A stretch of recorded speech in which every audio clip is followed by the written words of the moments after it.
making two things. I'm going to make meatballs and I'm going to make a gluten-free brownie using almond flour. So I'm just going to let the camera go and I'm going to cook as I normally do. I might give a few little bits of commentary here and there, but basically it's just going to be me cooking in my kitchen. So hopefully you find it interesting. Maybe you can put this on as you're going to sleep, or maybe you can put it on while you're doing cooking at home yourself. So I'm going to get started.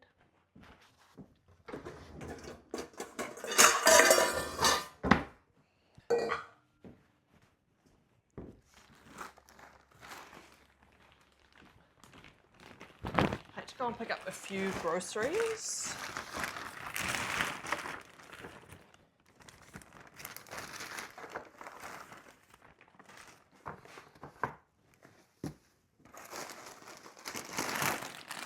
Chips. Some coffee. Okay, let's get this stuff away first before we start.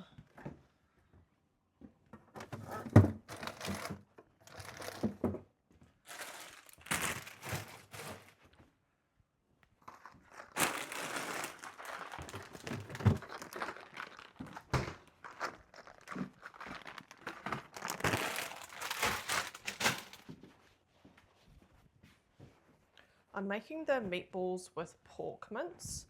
I just find it's more flavoursome. So I've got 500 grams of pork mince here. I'm going to pop that into a bowl.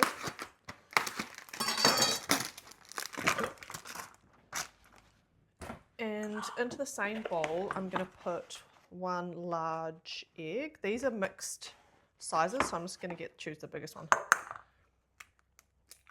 One egg. I'm going to put in, let's see if I can give you a measurement.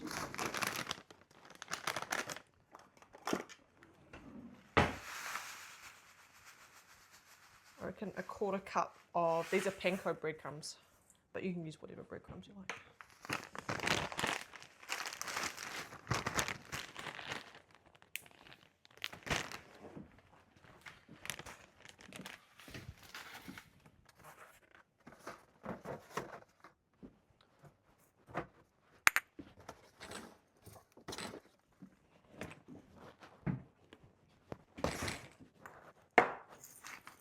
A good seasoning of salt and pepper.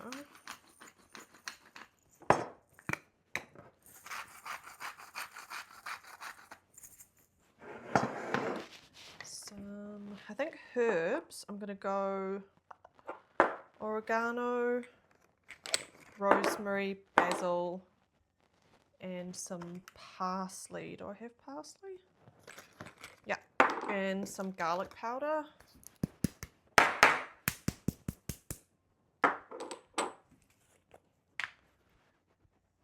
Do about a teaspoon of garlic powder. And then probably like a quarter teaspoon of the other herbs. These are just going to be in a tomato sauce, and then I'm going to serve it on pasta. I'm not quite sure what kind of pasta yet. My son's favourite is always spaghetti, so he'll definitely be having spaghetti, but maybe my daughter will have something else. We got some bow ties the other day, which were quite fun.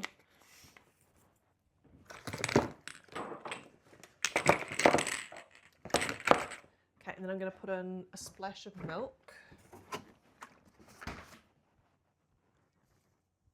Probably like a couple of tablespoons. It's really just to rehydrate the breadcrumbs.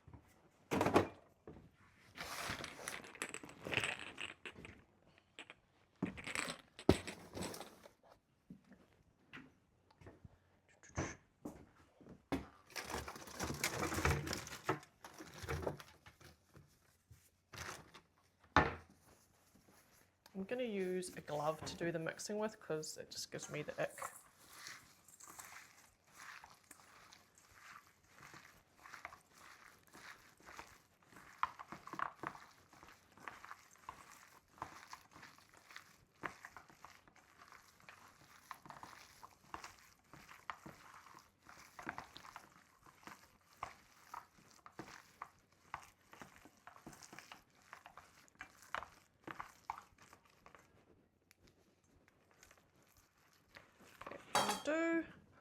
And then I'm gonna grab a plate. You'll notice this is really fast. I don't really like to spend a lot of time doing this. So I'm trying to do it as quickly as I can. I'm just using one hand to do these meatballs, but you can do them with two hands and like roll them properly, but I'm kind of in a lazy-ish mood.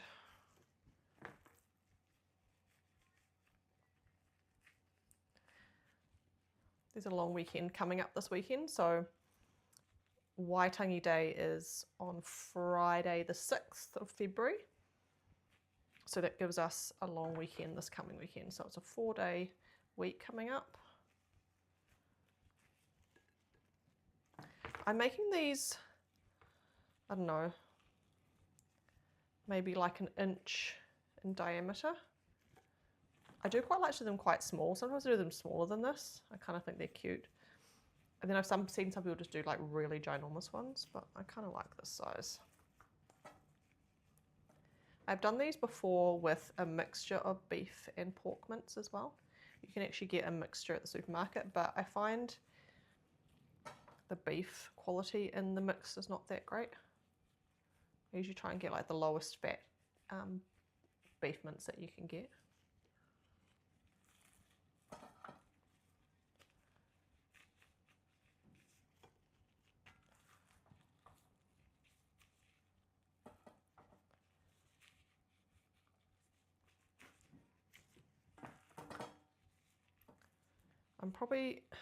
I've put some breadcrumbs in this, so I'm not sure if I'm going to eat it or not because I'm doing gluten-free at the moment. I did only add a little bit of breadcrumbs and then spread across the whole dish. It's not that much, and I could do it with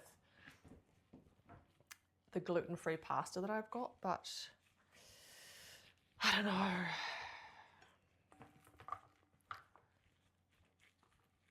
It would just mean making a whole nother meal for myself if I don't have this. I'm sure I can tolerate just a little bit, but I'm gonna have to think about it. I need to think about how strict I want to be. Sometimes being too strict it actually makes, I don't know, makes it all worse. And if you're a bit more relaxed with yourself, you find you can do a bit better.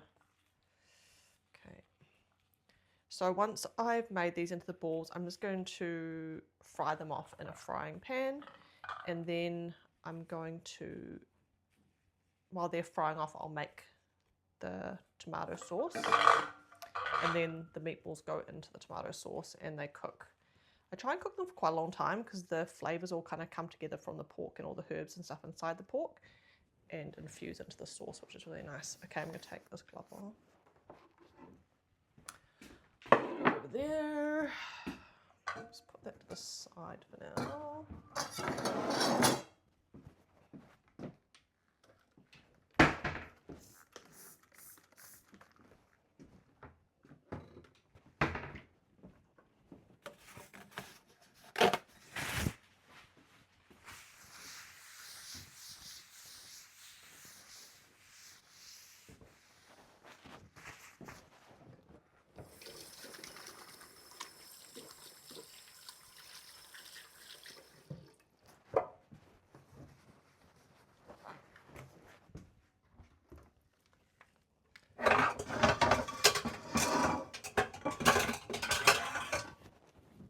To fit them all in this size.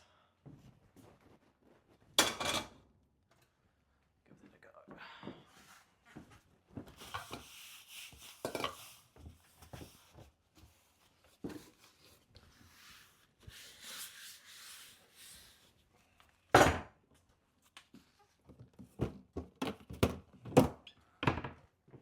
Just put a little bit of olive oil in the bottom of the pan.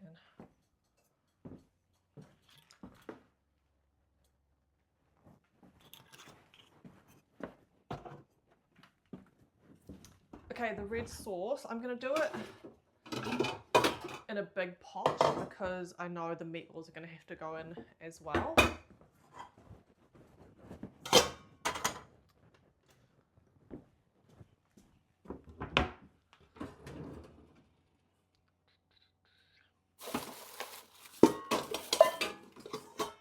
see this drawer in here with all my like baking stuff and bowls?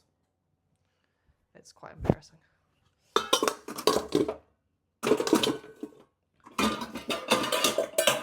Gonna get that out for the brownies while I'm in this mess. Okay, so for the red sauce, I'm just gonna do my favorite, the Dalmain tomato and roasted garlic pasta sauce. And then I'm gonna supplement it with another tin of tomatoes. I don't generally add onion to the sauce. I don't know why, I just don't.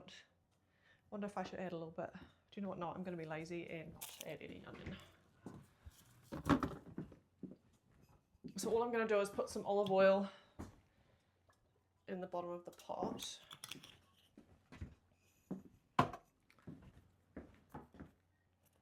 Put this in.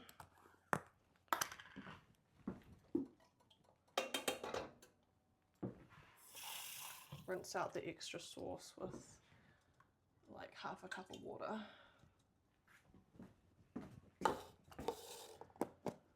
And add the other tin of tomatoes.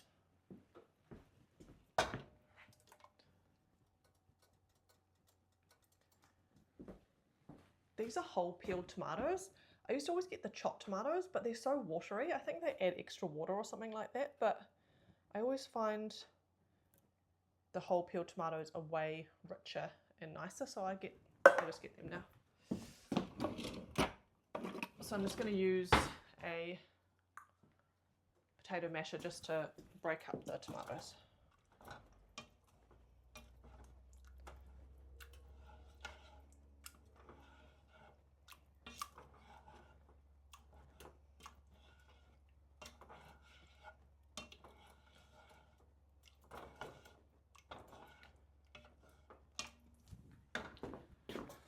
Okay, this oil's heated up, so I'm going to put in the meatballs.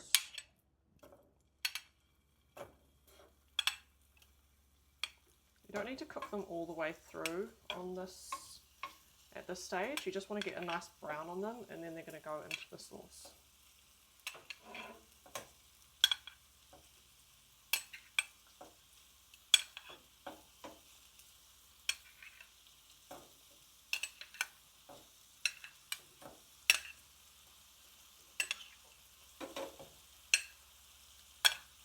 A little bit crowded in there.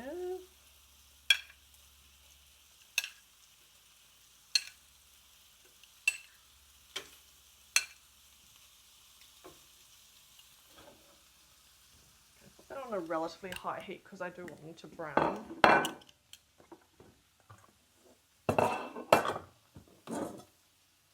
Add salt and pepper to the red sauce.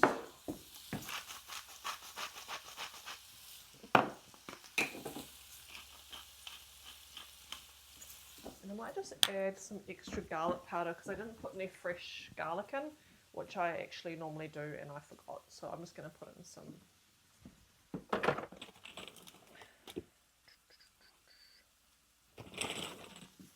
garlic powder, which is not the same, I realise, but this is just how it is sometimes.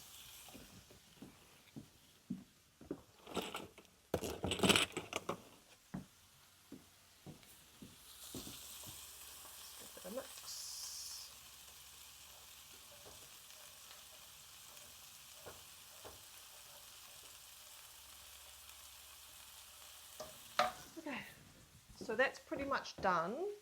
I'm going to start on, let's rinse that out.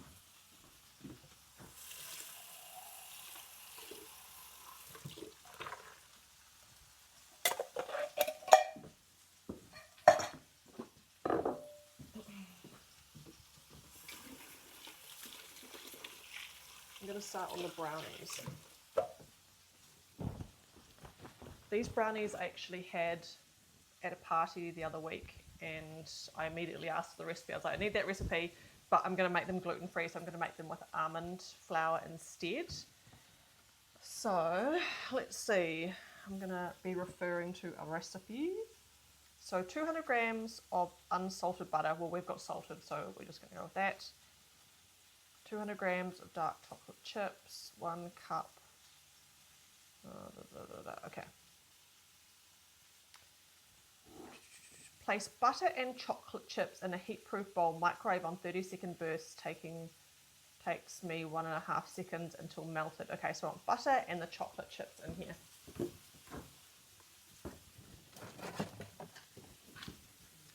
This uses a lot of butter.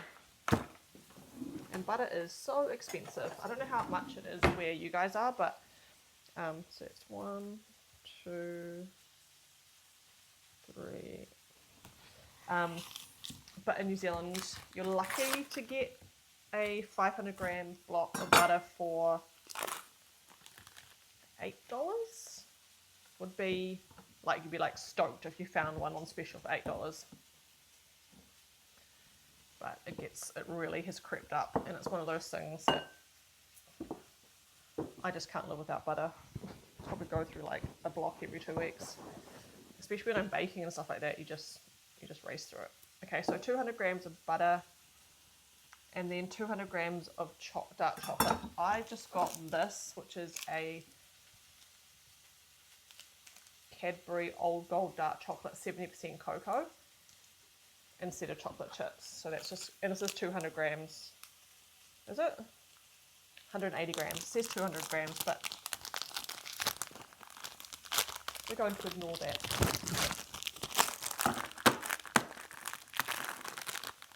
The thing I like about once you've started baking and cooking for a long time is that you can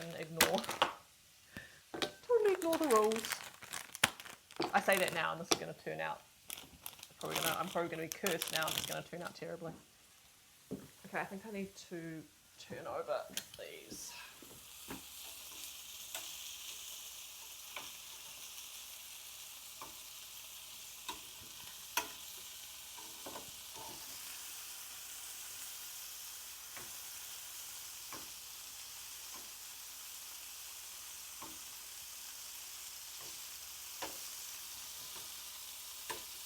Looks like the red sauce is just starting to bubble as well, so I'm just going to turn that down to low for now. So I want to get these nice and brown on both two sides, because they kind of end up going kind of like flat balls. And then we can transfer it into the sauce.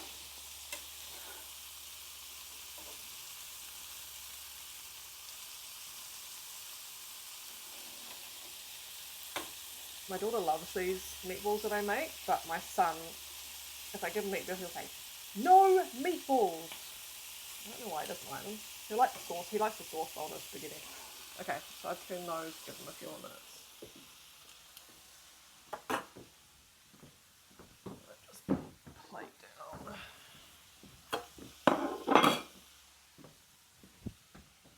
Okay, so I'm going to put this in the microwave. Put it in for 30-second bursts. Okay.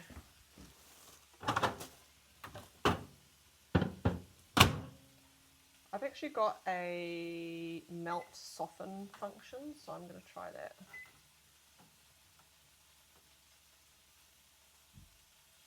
No? Yes? Okay, let's do that. And while that's melting, I'll get out the rest of the ingredients. So we need brown sugar, eggs, vanilla.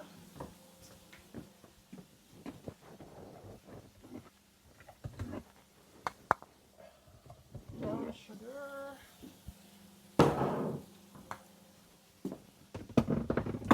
Eggs back out.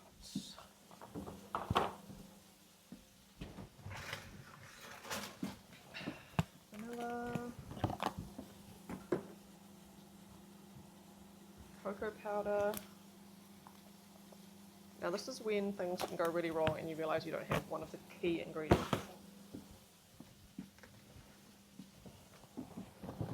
Okay, cocoa powder. And the almond meal instead of flour. And then it does say extra chocolate chips into the actual brownies. I do have some chocolate drops there, so I might use those.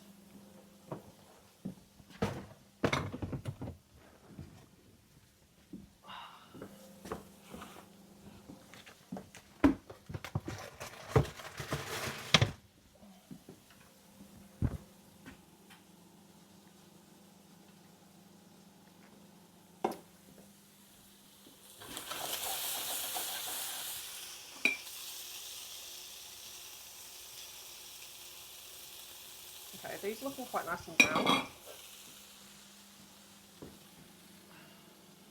So I'm going to put these now into the sauce.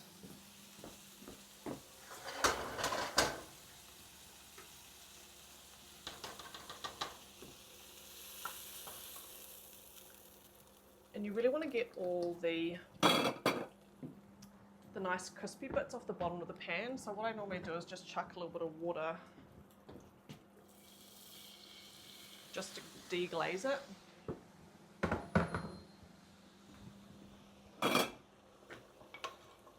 Just kind of scrape off any of those nice brown bits.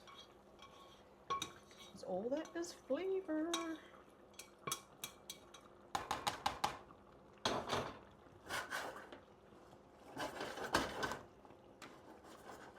Okay, I'm going to put the lid on, put it on low. It's all about multitasking, isn't it?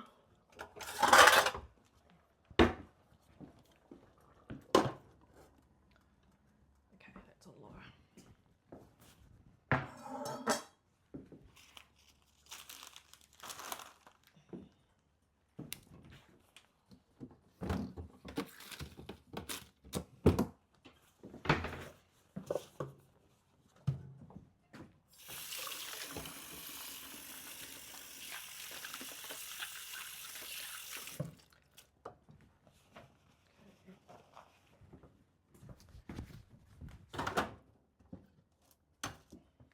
See how this is going. You'll find when you melt things, sometimes you think it's not melting, but you need to give it a mix, and that kind of actually helps the melting process. So I'll give it a quick stir, and then it can go back in for a bit longer.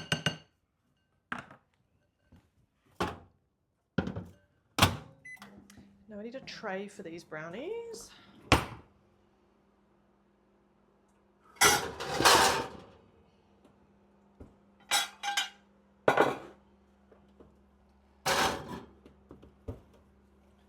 Oven has ended up a storage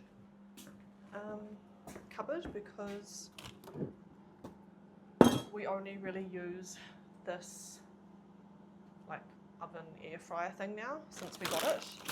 I think I've used the oven maybe once or twice and I must have had it for a year and a half. It was such a good, like, I love it. It's filthy inside, but it's really not easy to clean at all.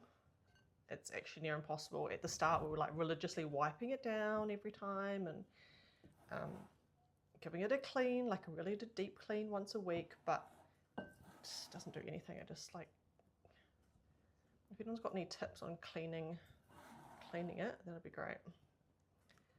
But then also, I mean, I don't know. Some people might find that gross to hear, but it's just the reality. Okay, I need it a little bit longer, I think. Okay, so we need 3 eggs. So we're melting that. We need to add next sugar, vanilla, and then the eggs. Okay, so sugar.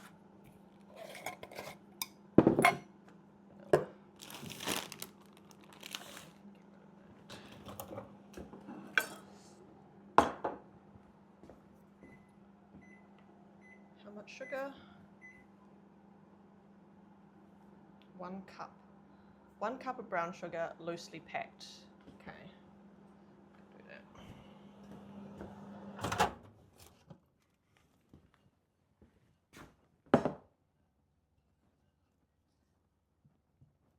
Probably should have broken the chocolate up into smaller pieces so that it would melt a little bit more evenly. So if you're making these, you can remember that.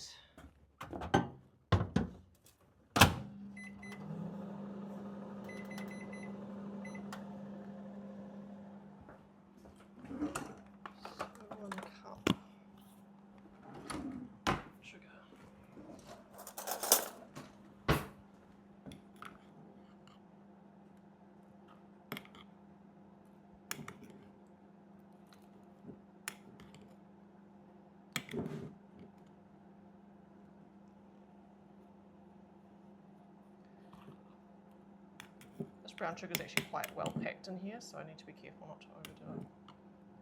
I reckon that'll be enough. Quite often with recipes, I will reduce the sugar by up to half. These I feel like to be like ooey and gooey and like fudgy, they need all that sugar, unfortunately. So I'm just going to try and go with what they've actually said in the recipe.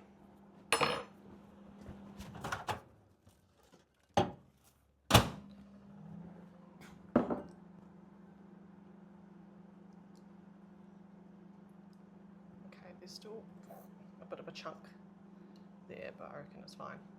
Okay, I'm going to add the sugar, vanilla, 1 teaspoon.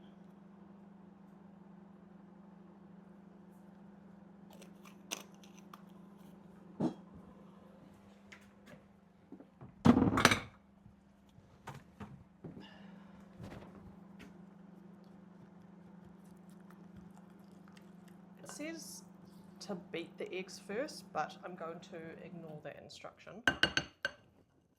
But I'm going to use a whisk and that will kind of beat them as they're going. I got given this whisk. You can never do with enough whisks, and I've kind of got like a big metal one, like it's almost like a catering one, and then I've got a tiny wee like kids, more like a toy size one, so this is the perfect in-between size.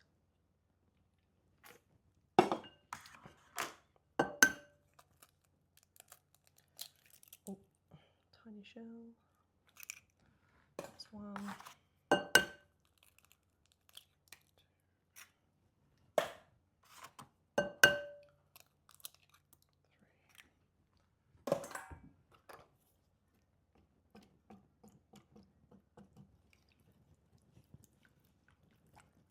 Yeah, I think that's fine. That gives the eggs enough of a whisk and breaks up the whites and the yolks. I think that's fine. Okay, next it says, so I put sugar, vanilla, eggs, add flour, cocoa and salt. I'm not going to add salt because we use salted butter. So I'm just going to add the flour, and it says half a cup. Hey Google, can I substitute exactly half a cup of flour with half a cup of almond flour? On the website bluediamond.com, they say, while there is not an exact conversion number, on average 3/4 cups of traditional flour is likely converted at a 1:2 ratio of 1.5 cups of almond flour. Almond flour can carry more moisture than traditional flour, therefore, you may need to add more of it to a recipe to prevent watery batter or dough. 1 to 2.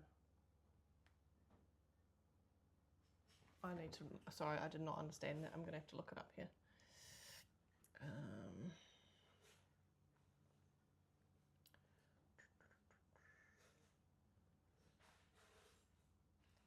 So I'll do half cups flour converted to half cup almond, almond.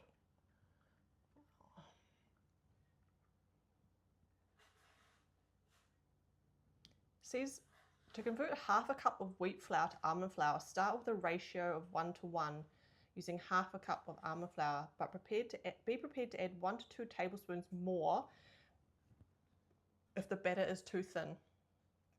Almond flour is more moist and less binding, so you may need to increase your binding agents like eggs or leavening agents slightly. Okay, so I think Google said 1 to 2 and this is saying 1 to 1. So I'm just going to do half a cup and then a quarter more. So I'm going to do 3/4 of a cup. I'm sure it will taste good regardless. I don't think you can go too wrong. Okay, so this is 1/4 of a cup. So do 1, 2,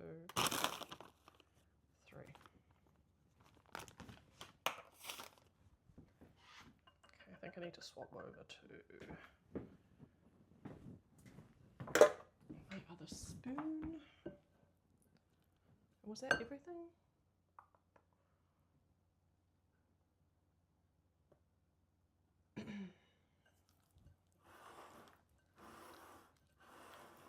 Oh, cocoa powder, quarter cup of cocoa powder. Lucky I checked. I was like, oh, that's it. I feel like I'm a bit of a lazy baker. Okay, 1/4 of a cup of cocoa. It says you can also add chopped walnuts or other nuts. That would be really nice. Walnuts would be really nice.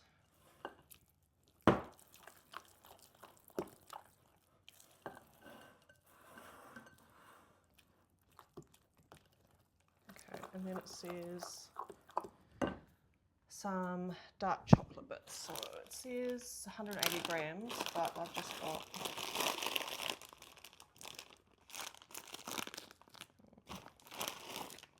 I'm just going to use I've got some of these chocolate drops, so I'm just going to add those. I reckon it's about at least maybe like 1/8 of a cup. And then I'm going to add these ones, which are a different size, but they're dark chocolate chips again. Anyway, we're just going to roll with whatever.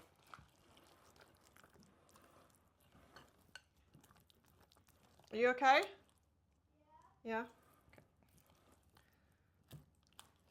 Okay. School holidays are almost over. Okay, that's ready. Now I'm going to clear this off and then we'll put it into the pan.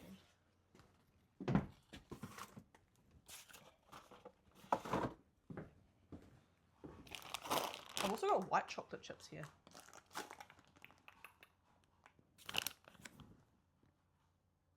No, that's too much.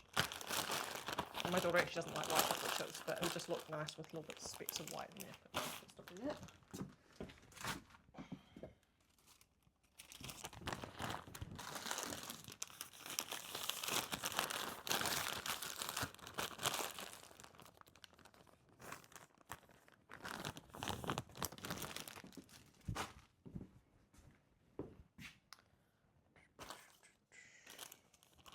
A few more left in there.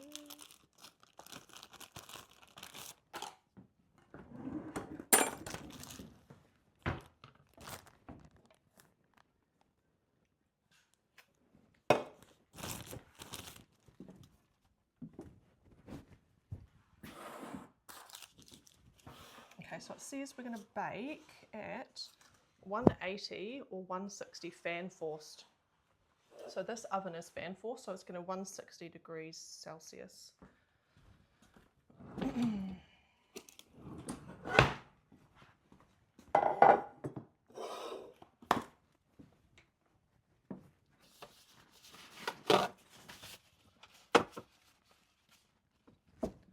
It's got a little bit of butter on the kitchen towel just to put around just so that the baking paper sticks. So I'm going to do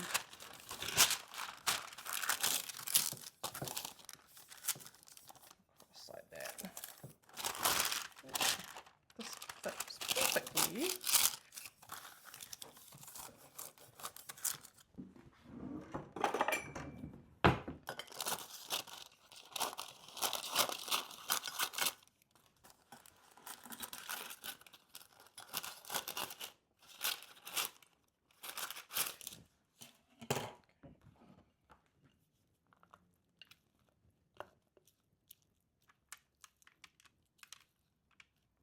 That the wee oven we have there. It only takes 90 seconds to preheat. So sometimes if I'm doing like a cooking thing on here, I'll forget to say preheat your oven to XYZ because I don't need to worry about preheating it because it's so fast.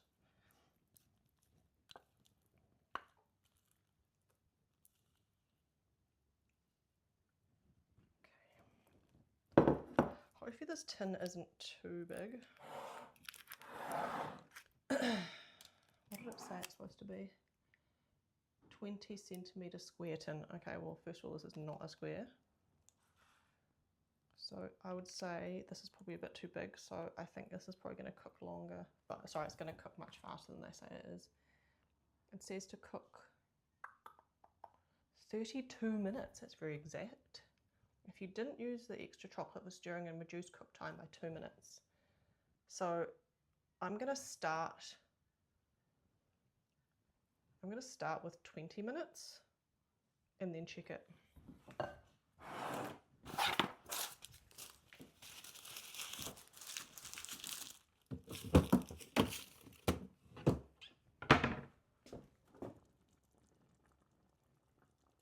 The meatballs looking really good and smelling very good. I'm just going to give them a stir before I put the brownies in.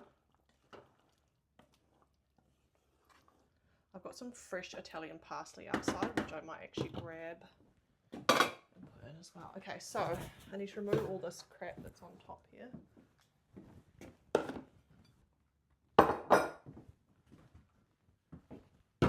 And turn this on.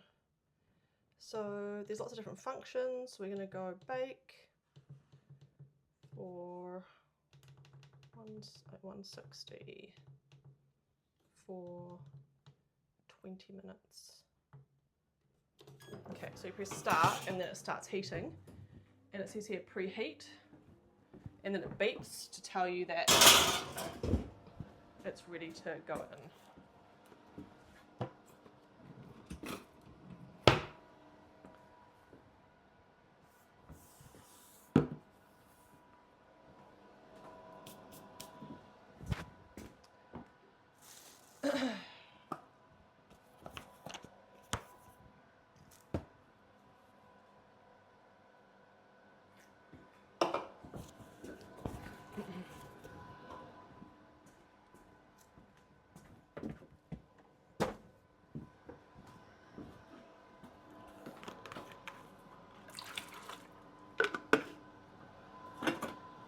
I have this habit of piling up the dishes on that dish rack, and let's just say it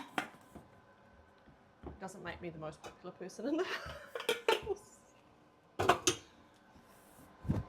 But that's just the way I am, and that's what I do, and I can't change now because I'm 40. I think you're pretty set in your ways by then. It'll be very difficult for me to change a habit of a lifetime. But my mum does it too, so I think it's genetic.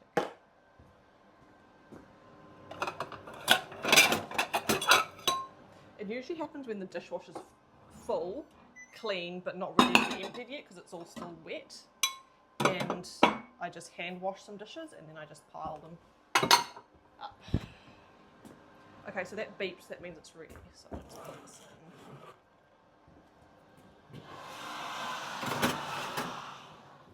Once it's preheated, it'll start counting down the timer.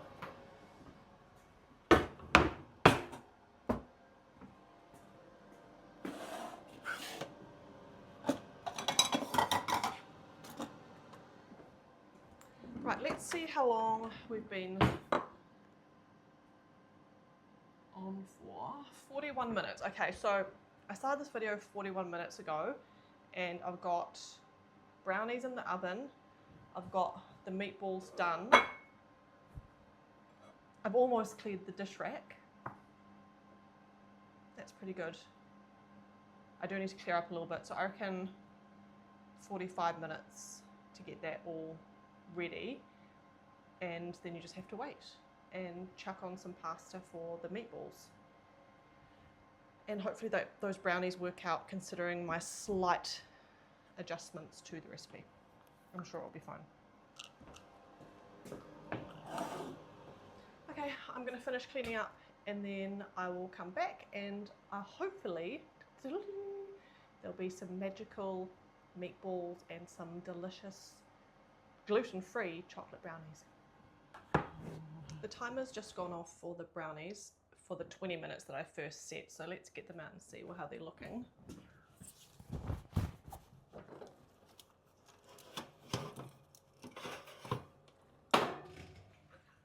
I've got the dishwasher going, so it might be a bit noisy, sorry.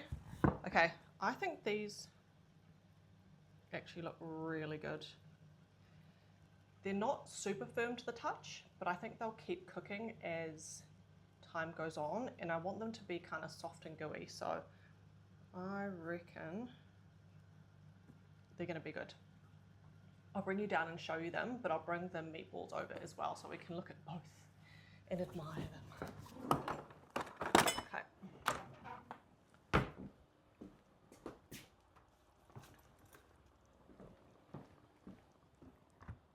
Okay, let's have a look. Those are our brownies, and these are our meatballs.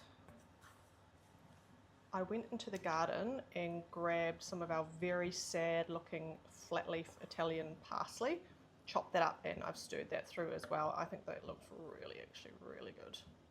See with the brownies how when I touch them, it kind of pushes down but it doesn't come back up.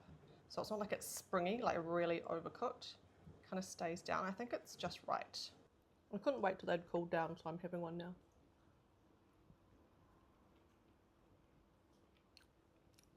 Highly recommend, they're still warm. Probably would be better if I let it cool down, but it's really good. And gluten-free. Thank you for watching this video. I hope you enjoyed cooking with me, and I will see you in the next one.